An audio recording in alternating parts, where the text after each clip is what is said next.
Hello everyone, how are you doing? This is MD Tech here with another quick tutorial. In today's tutorial, I'm going to show you guys how to troubleshoot video playback problems you're having on your Windows 11 computer. So this should hopefully be a pretty straightforward process, guys, and without further ado, let's go ahead and jump straight into it. So all you have to do is right click on the Windows Start button and select Settings.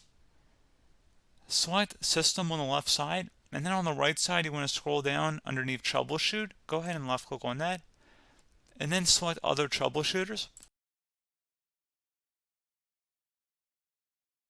On the right side, you want to scroll down and select Video Playback. Select the Run button.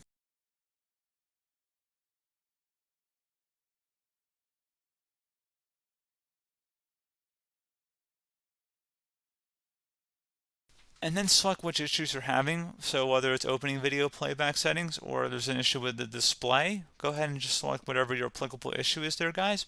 And it'll run the troubleshooter for it. You can see it also take us to another page here. So if it's a save network bandwidth by playing video at lower resolution, if that's turned on, you may want to turn it off. So maybe there is an issue with your resolution and that's what your playback problem is.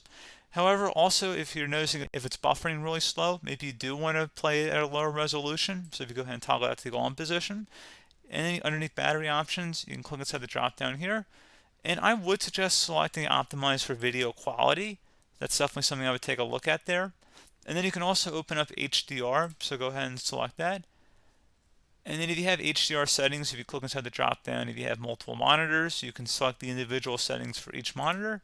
And if your monitor was supported, you'd be able to adjust the settings for playing, streaming HDR video, as well as the actual feature of using HDR to begin with.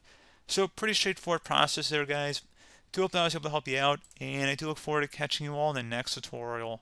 Goodbye.